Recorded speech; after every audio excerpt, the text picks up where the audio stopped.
De las Priellas, José Manuel Restrepo, gracias por este diálogo, por este tiempo para Noticias Caracol. Gracias por la invitación, María Alejandra, es un placer estar aquí en Caracol. ¿Cómo va, vice? Muy bien, yo feliz. De candidato de vice. Feliz. ¿Qué tal la academia en cambio con la campaña? Pues la academia siempre es un buen punto de partida, pero estar en campaña es extraordinario porque es estar con la gente. Abelardo de las Priellas es un candidato que tiene un permanente tono, digamos, de litigio, de defensa, no solamente, como usted dice, de la patria, ya vamos a hablar de ese concepto, sino en general de su candidatura, como es normal.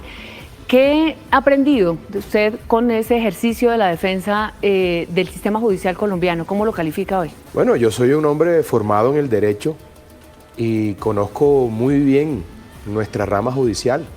Como las otras dos ramas del poder público, la formación como abogado me permite entender cómo funciona el Estado.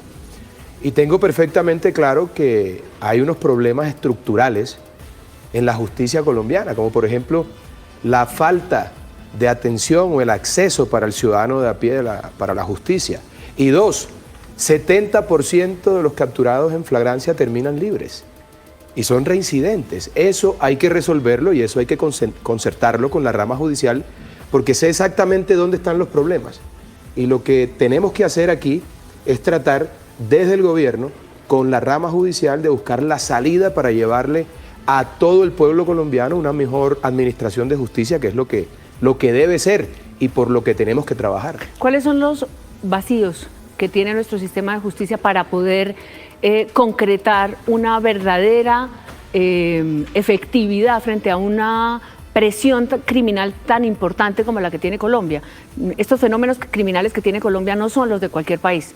¿Qué le falta a ese sistema judicial que ustedes, además desde su oficina, pues saben llevar para ejercer la defensa? Bueno, María Alejandra, has dado en el clavo. Colombia está sufriendo una pandemia criminal. El crimen está desbordado, no solamente en las regiones en donde están empoderados los narcoterroristas, también en las ciudades, en los pueblos, en los barrios, en donde el microtráfico y el hurto no deja que los ciudadanos vivan con tranquilidad. Yo considero que necesitamos una legislación temporal, especial, que nos permita atacar esa pandemia criminal de la mejor forma. Y eso hay que hablarlo y hay que tratar de buscar una salida con la rama judicial, porque como bien lo ha señalado, la situación de Colombia no es normal, es una situación completamente anormal, insisto, es una pandemia criminal que requiere una decisión clara para combatir el crimen, pero también una legislación que permita capturar, judicializar y no dejar salir de la cárcel a tantos bandidos que tienen azotado al pueblo colombiano. Sobre este tema de justicia, me llama la atención conocer a los criminales. Y cuando se hace una defensa de un delincuente de alto nivel, pues se termina de alguna manera leyendo esa psicología que hay del criminal. Si usted tuviera que describir la mente de los criminales en Colombia, la mente de quienes están siempre violando la ley, ¿cuál sería? ¿Por qué es característico, digamos, por qué no salimos de estos fenómenos de criminales? Porque ¿qué son? ¿Cómo son? ¿Qué piensan? ¿Cómo ven el país? ¿Cómo ven la ley? María Alejandra, cuando el crimen está triunfando y campea en la forma tan anormal que lo hace en Colombia, es porque hay una alianza entre el gobierno, entre el Estado y el crimen. Cuando el Estado se decide, nunca pierde. El criminal más sanguinario que ha tenido Colombia, Pablo Escobar, cuando el gobierno se decidió a enfrentarlo, terminó muerto en el tejado de una casa en Medellín. Yo creo que hay que aplicar la contundencia de la ley y hay que hacerle caer la mano de hierro a todos los criminales sin distingo de ninguna clase. Y cuando el Estado está decidido, cuando el criminal ve que el Estado está dando la batalla, dando la pelea, cuando la justicia funciona y judicializa de la manera adecuada a esos criminales, evidentemente los criminales empiezan a entregarse o a replegarse. Ellos no tienen la sensación de estar ganando. ¿Usted no cree que están con la sensación de que han ganado? Pero es que hoy tenemos un problema muy grave. Primero porque el crimen está desbordado. Es que esto es una pirámide, María Alejandra, criminal, cuya base es el narcotráfico. Luego del narcotráfico viene la minería ilegal, luego viene el contrabando, luego viene el microtráfico, luego viene la extorsión. Si tú logras romper la base de esa pirámide que es el narcotráfico, vas a dar con la solución a este problema tan grave que vive Colombia. Ahora bien, eso no lo podemos hacer si no empezamos a fumigar la fuente primigenia de todas las fuentes, de todas las formas de violencia que es el narcotráfico. 330.000 hectáreas de coca. José Manuel y yo vamos a empezar el primer día a hacerlo. 2, hay que bombardear los campamentos narcoguerrilleros. No puede ser que haya departamentos de Colombia como el Cauca en donde el narcoterrorismo nacional e internacional son ley y Dios, y el Estado no existe. Hay que retomarlo, y eso se hace con decisión, con carácter y empoderando a la fuerza pública como debe ser y devolviéndole la moral, porque Colombia necesita un comandante en jefe y su fuerza pública que transmita esa seguridad para combatir el crimen, y a la vez que ese comandante en jefe sea el primer defensor de los policías y soldados de la patria para que puedan hacer su trabajo de la mejor manera. El tema de la seguridad es un tema recurrente, por supuesto, en todas las campañas. José Manuel Restrepo, el presidente anoche en una locución al país habló de una emergencia económica, posiblemente si no salían adelante algunas medidas. ¿Cuál es para usted hoy la medida más importante que debería tomar un gobierno eventual de ustedes el primer momento de llegar a la Casa Nariño? Mire, yo creo que lo más importante en este momento es recuperar la confianza en la economía, porque lo que está absolutamente claro es que se ha deteriorado profundamente esa confianza. El presidente ayer, por ejemplo, hablaba de las decisiones del Banco de la República, decisiones que han sido acertadas. ¿Para qué? Para evitar que haya un riesgo inflacionario.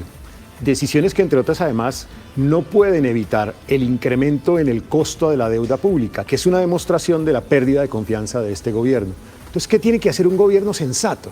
Tiene que llegar, sentarse ya con un plan de crecimiento de la economía, con un plan de ajuste fiscal, en donde queda absolutamente claro que tiene que disminuir el tamaño del Estado central, tiene que hacer un esfuerzo de modificar la estructura tributaria para beneficiar el sector productivo y tratar de recoger lo que tiene servido sobre la mesa en evasión, en exenciones, en corrupción, para de esa manera obtener el recurso suficiente y simultáneamente crecer.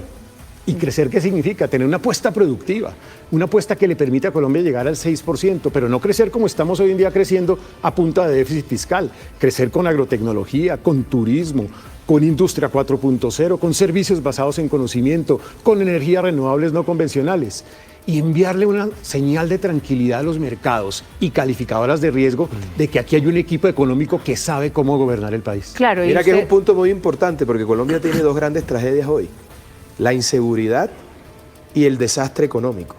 Y esta es la fórmula que le puede traer a Colombia esa solución, porque nosotros tenemos el carácter y la independencia política y económica para hacer lo que Colombia requiere que se haga. ¿En dónde ubica usted? Cuando yo escogí a este señor, no, le acabo de hacer una pregunta al ministro de Hacienda. Claro. Mira, vamos a tener el mejor vicepresidente de la historia de Colombia. Mire, ¿cuál es en la tragedia que usted define el lugar que usted le da a la desigualdad de la pobreza? Porque en este punto hay que crecer la economía y obviamente se entiende que creciendo la economía se irriga todo el sistema. Pero en términos de énfasis, en un país absolutamente desigual, donde hay una, digamos, una falta de toma de decisiones para abocar, digamos, directamente ese programa, en el de ustedes, y porque se habla de que la derecha no le interesa, en el fondo, digamos, la estructura principal de su propuesta, ese tema de los pobres, ¿ustedes cómo lo abordan? Y yo lo primero que tengo para decir es que la gente está cansada de las categorías, derecha, izquierda, centro. La gente lo que quiere son soluciones. De acuerdo. En la calle lo que nos piden son respuestas a soluciones. Sí. Y en ese orden de ideas, nuestra propuesta pone primero a las personas vulnerables y pone de presente: necesitamos atender el primer problema, que es la salud. Ese es un problema social. Necesitamos atender el problema de la pobreza a través de la generación de recursos, a través de la generación de empleo. Necesitamos enfrentar el desafío de la inequidad a través de un crecimiento que se irradia a todos los actores de la sociedad.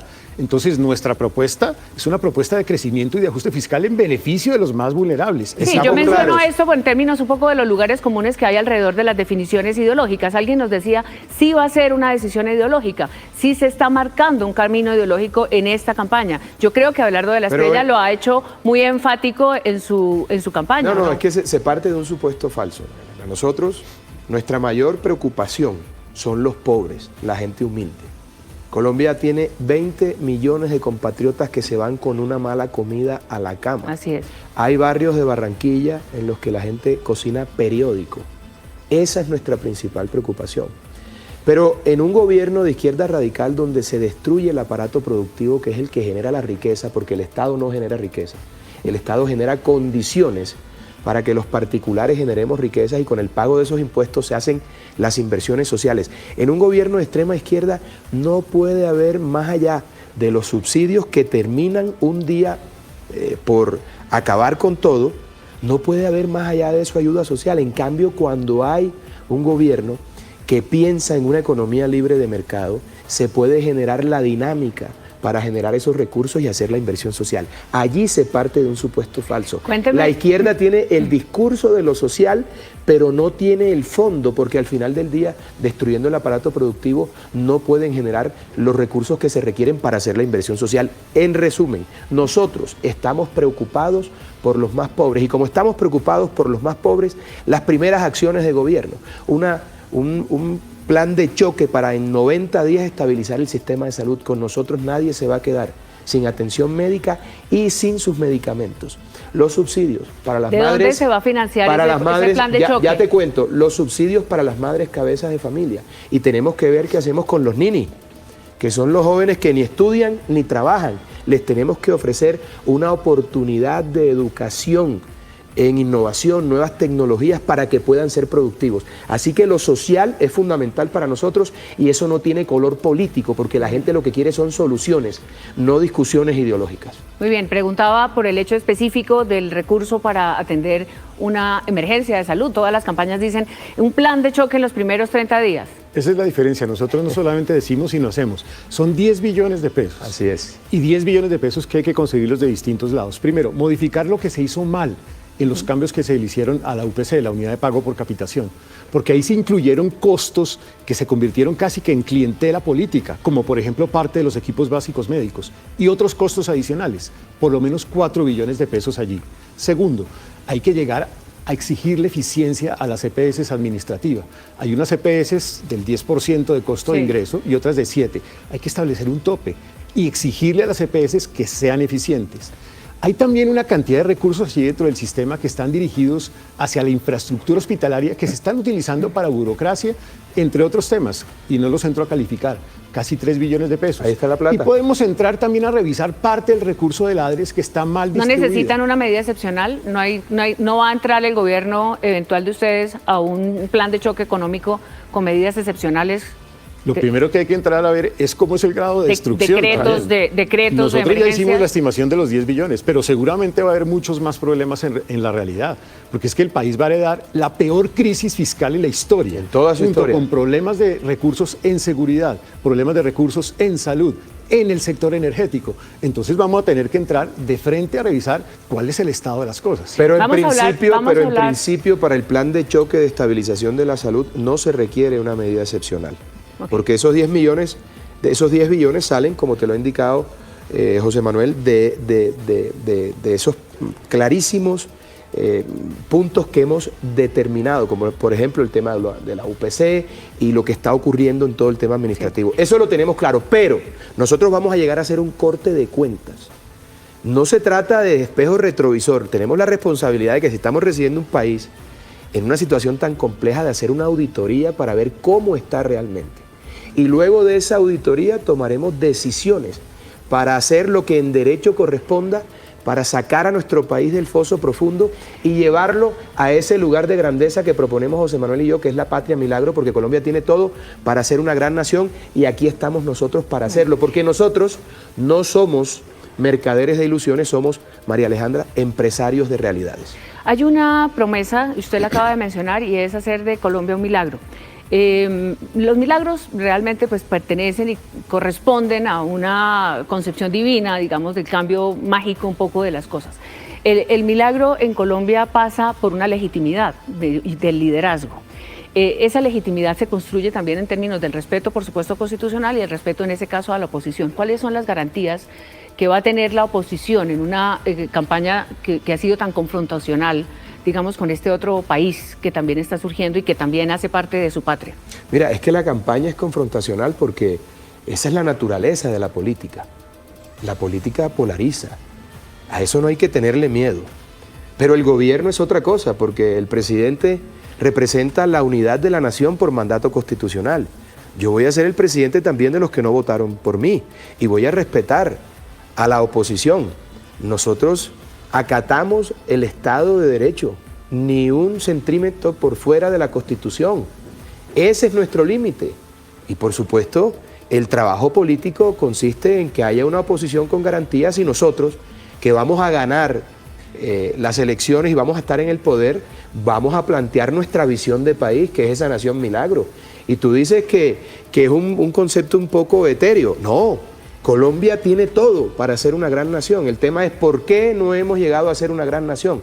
Porque siempre han estado ahí los de siempre, los que han sido financiados por los grandes grupos económicos. Bueno, ustedes han hablado de los nunca. Por eso, perdóname, ahí voy. Sí. Los que siempre han vivido de la teta del Estado, los que siempre han hecho politiquería. Nosotros hacemos parte de los nunca. Pero de los que nunca hemos hecho politiquería y jamás le hemos dado la espalda a Colombia en sus horas más oscuras. Nosotros, José Manuel y yo, María Alejandra, no vinimos a hacer la política de siempre, vinimos a cambiar la política para siempre. Yo iba a decir una cosa respecto de la idea de la Colombia milagro, porque en el fondo es un tema muy potente. Sí. Es cómo enamorar a Colombia de la esperanza.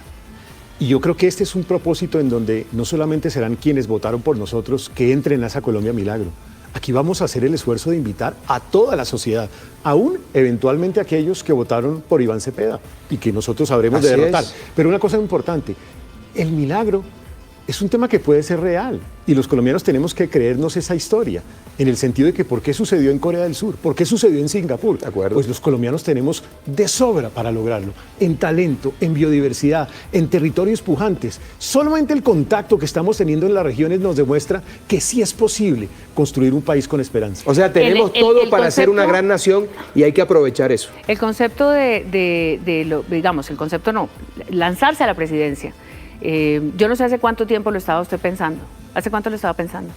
No, mira, es que yo lo he dicho reiteradamente. No, pero dígame más o menos qué cree en su trayecto de vida. Cuando yo vi que los de siempre iban a hacer lo de siempre. Pero en este periodo. En este periodo, es que esto nunca antes pasó por mi cabeza. Le pregunto por lo siguiente, nunca antes pasó por su cabeza, exactamente.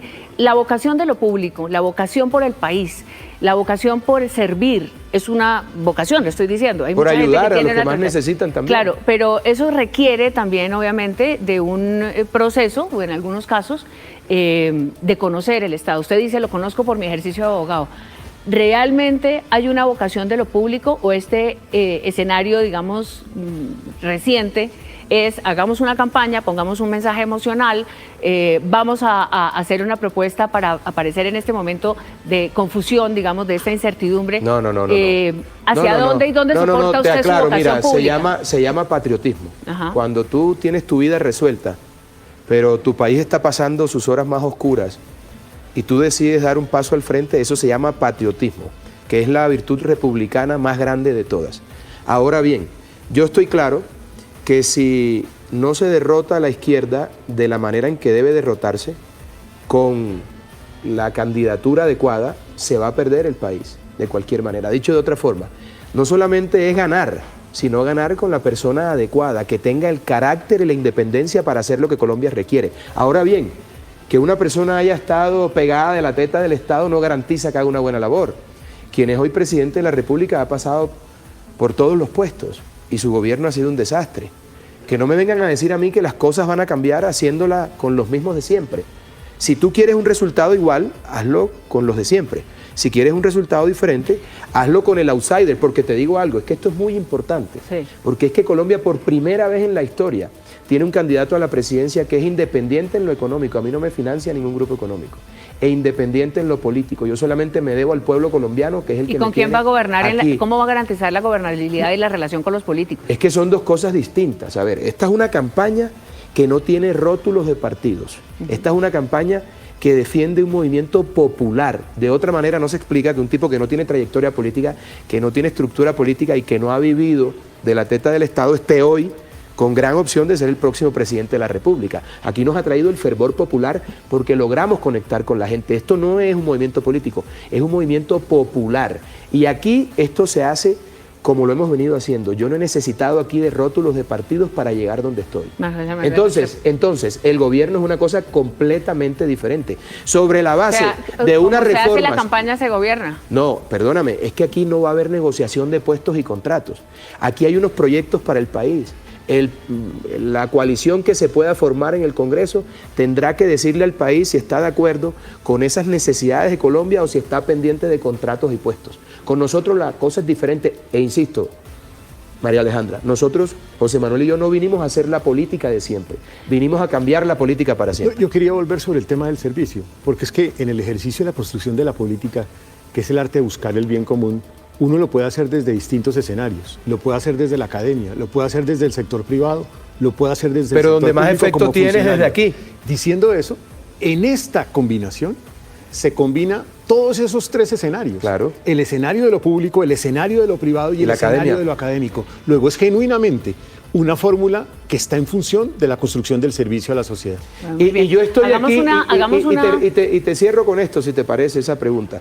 Yo estoy aquí porque sé y tengo perfectamente claro que los otros candidatos, los de siempre, los que representan el sistema, el establecimiento, no se van a atrever a hacer lo que hay que hacer. Claro, perdóname, no, y como outsider el discurso antipolítica y antisistema no, es que no, esto es un funciona. tema de carácter, escúchame. Ya. Van a tratar de incendiar a Colombia cuando la izquierda sea derrotada. Cuando nosotros derrotemos a la izquierda, la pregunta es... ¿Y cómo va a manejar usted? Conmigo no hay posibilidad de que me incendien el país. El que quiera protestar pacíficamente, bienvenido. La Constitución entrega y otorga ese derecho. El que quiera destruir la infraestructura, el que quiera atacar a la fuerza pública, el que quiera generar caos y bloquear carreteras para perjudicar a nuestra economía, sentirá todo el peso de la ley. Saco el ejército al día siguiente, pero yo no me dejo incendiar el país. Y eso es lo importante que Colombia tiene que saber. Se vienen horas muy oscuras y esto tiene que hacerse con carácter, con conocimiento y determinación y no haciendo cálculos políticos. Le quiero preguntar por su nacionalidad, por un tema, el tema internacional. En este contexto global que tenemos tan complejo, va a ser fundamental la postura que Colombia va a tomar frente a este desafío global. Usted es estadounidense, usted tiene, digamos, nacionalidad de los Estados Unidos. ¿Cómo defiende a Colombia ante una eventual, por ejemplo, agresión de los Estados Unidos o Italia? Usted también es italiano. Entonces, frente a eso, ¿cuál es la patria que le va a ganar el corazón? No, perdóname. No, yo le hago una pregunta. Perdóname, María Alejandra, yo estoy aspirando a la presidencia de Colombia. Sí, yo sé. Yo soy un colombiano. Usted participa de la política de Estados Unidos, yo soy un participa colombiano, con el Partido pero Republicano. Perdóname. Yo estoy aspirando a la presidencia de la República y voy a honrar a todos mis compatriotas que le pongan la raya al tigre en el tarjetón el 31 de mayo. Los voy a hacer sentir orgullosos porque vamos a hacer un gobierno como nunca antes se ha visto para llevar a Colombia a esa patria milagro que proponemos José Manuel y yo. Mi compromiso es con Colombia. Mi obligación constitucional. Pero respóndame lo que le estoy preguntando, frente a una eventual agresión o algo de Estados Unidos. Siempre Colombia de primero, y como presidente de la República tengo que defender a mi país, el que me eligió como su presidente. Aquí no hay dobleces de ninguna clase. Primero Colombia. Es más, en estos días me preguntaron acerca de una posible intervención de Estados Unidos por el tema de narcotráfico en territorio colombiano y dije que bajo ninguna circunstancia apoyaría eso. Bajo ninguna circunstancia. Evidentemente necesitamos retomar las relaciones con Estados Unidos porque necesitamos de Estados Unidos, de Israel para combatir el narcoterrorismo. El problema de seguridad nacional que genera el narcotráfico para Colombia no solamente es un problema para nuestro país, también lo es para Estados Unidos, para Europa, para Asia. De ¿Cómo tal suerte manejaría que las relaciones necesitamos con China?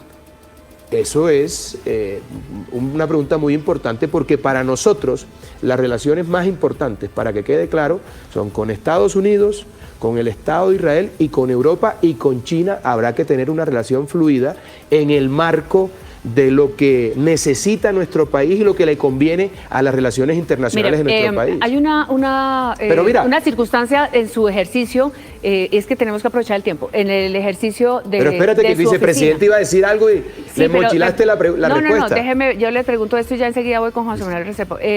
¿Su oficina de abogado se va a cerrar en un eventual gobierno suyo? No, y es que yo me salgo de todo.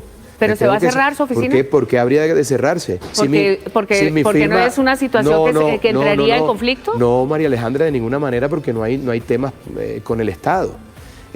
Pregunto yo, Caracol tiene que cerrar porque tiene Nosotros somos una casa periodística, no vamos a ser la presidencia de la República. Pero perdóname, pero el grupo tiene intereses en distintos sectores. No, yo no tengo ningún conflicto de intereses, entre otras cosas porque tan pronto sea electo presidente de la República me salgo de todas mis compañías como corresponde, para que haya claridad sobre eso. Pero la firma que yo fundé y que es una de las firmas más importantes de Colombia no tiene negocios con el Estado, son temas privados y temas penales que no tienen que ver ¿Y va a defender en relación personas con el Estado. su firma que Pero tengan un pleito con el Estado? Pero a ver, no, yo le estoy preguntando por su oficina. yo no voy, ya yo no estoy ejerciendo. Muy bien. Ya yo no estoy Restrepo, ejerciendo, María Alejandra. ¿Usted le sabe decir que no al Tigre? Todo el tiempo, por es que yo tengo también carácter. No, por supuesto. Así como él Pero tiene carácter, yo también tengo mi carácter. ¿Cómo es el rol, además de su experiencia en términos económicos y de esta visión que tiene de país, cuál es el rol en este modelo que usted va a ejercer? Y ya lo hablaron, supongo. Sí, yo creo que lo que hay que pensar es que esta vicepresidencia sea una vicepresidencia que sea útil, que sea efectiva, no solamente que se dedique a montar en helicóptero, que tenga una característica importante y es que pueda conectar la política local con los temas internacionales, que pueda conectar, por ejemplo, el Ministerio de Energía con las oportunidades que hay en materia de nuevas energías a nivel internacional, incluida, por ejemplo, nuevas regulaciones en energía nuclear, que conecte el Ministerio de las TIC con oportunidades en la cuarta revolución industrial, en inteligencia artificial, en computación cuántica, que conecte a la Cancillería para lograr que Colombia, por ejemplo, tenga una nueva relación con Estados Unidos, en donde la entrada, por ejemplo, a Venezuela para recuperar la democracia, las reglas de mercado y que la inversión colombiana llegue a Venezuela sea una oportunidad, que conecte los equipos económicos con los inversionistas y calificadores de riesgo para enviarle una señal de tranquilidad, los equipos de seguridad con los temas de seguridad estratégica a nivel internacional y que permita soñar la Colombia del 2050. Es que la apuesta es cómo construir un país hacia el futuro de tal manera que esta nación siga su Eso es muy importante y permíteme una acotación sobre eso, porque si nosotros ponemos a funcionar los 5 primeros motores de la economía, que son el sector minero energético, de hidrocarburos, la construcción, el sector de la infraestructura, si activamos el turismo, si activamos la innovación, las nuevas tecnologías y el agro colombiano, reducimos el Estado, empezamos a cerrar el hueco fiscal y podemos pensar en crecer, pero además persigamos el contrabando, porque ¿cuánta plata se va por contrabando? ¿Cuánta plata se va por evasión? Proponemos un bloque de búsqueda contra la corrupción, se van 70 billones de pesos al año. Entonces, ahí está servido eso. ¿Qué necesita eso? Carácter y determinación. Déjeme terminar porque me queda menos de un minuto. Usted tiene pues, esta semana ha habido la noticia sobre el mensaje del presidente y las interceptaciones. Usted ha dicho ya que va a emprender que pide que hagan una investigación. ¿Cómo va a seguir la campaña? ¿Usted cree que vamos a tener garantías para ejercer este proceso democrático en tranquilidad? ¿Ustedes están poniendo alerta sobre el manejo del presidente? Total. A mí me está aplicando el presidente Petro la que le aplicó a Miguel Uribe Turbay, que en paz descanse. Empezó a perfilarlo, a amenazarlo, porque le tenía miedo y luego sus amigos de la ilegalidad terminaron asesinando a Miguel Uribe, que es lo que quiere a la postre el presidente de la República. No, hombre, usted está señalando una intención de un crimen del presidente. No, yo respondo por mis palabras y tengo claro lo que quiere Gustavo Petro. Me quieren eliminar porque Gustavo Petro me tiene miedo. Sabe que yo sí soy capaz de llegar a hacerle pagar todo el daño que le ha hecho a Colombia. No solamente aquí, sino también afuera cuando se ha solicitado. Entonces, esos ataques lo que demuestran es miedo.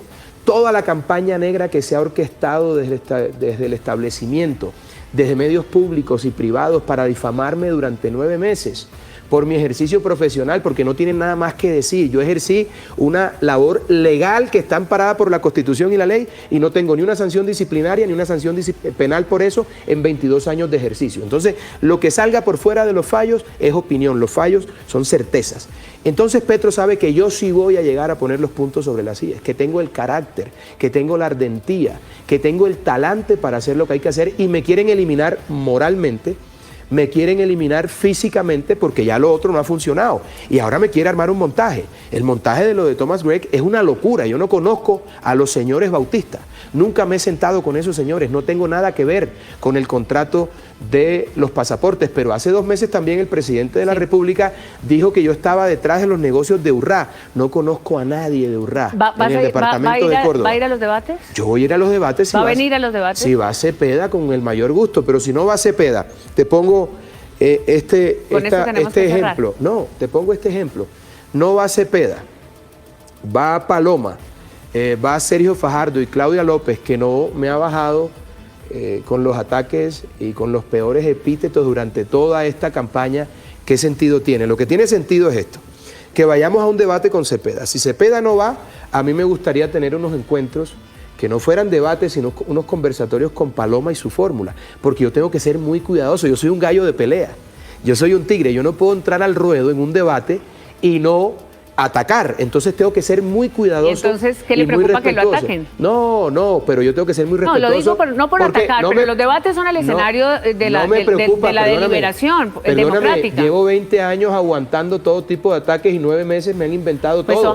Yo estoy hecho de otro material, a mí no me arredran con eso ni me asustan. Lo que te quiero decir yo es que el enemigo aquí es Cepeda. La señora Claudia López no existe, el señor Fajardo está muy mal en las encuestas. El tema es Cepeda, la doctora Paloma y yo. Yo no voy a maltratar a la doctora Paloma. Aquí el enemigo es Cepeda y debo ser muy cuidadoso con eso. Y tengo que ser muy responsable con el país, porque al único enemigo que reconozco es a Iván Cepeda, y José Manuel y yo lo vamos a derrotar el 31 de mayo para devolverle la esperanza a este país. ¿Enemigo o contradictor político? No, Cepeda es un enemigo.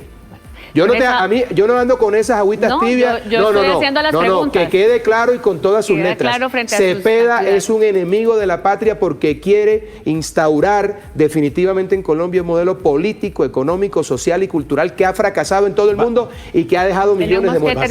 Basta ver la propuesta de constituyente para encontrar que es una destrucción de los pesos y contrapesos en la democracia, destrucción de las instituciones, destrucción de la autonomía del Banco Central, destrucción del apoyo al sector empresarial, por donde se le mire, es un campo de destrucción. Hay sin duda un escenario muy interesante para los ciudadanos en estas elecciones. Están confrontando visiones diferentes de país y por eso estamos haciendo estos diálogos. Muchas gracias a ustedes por estar esta mañana en Noticias Caracol.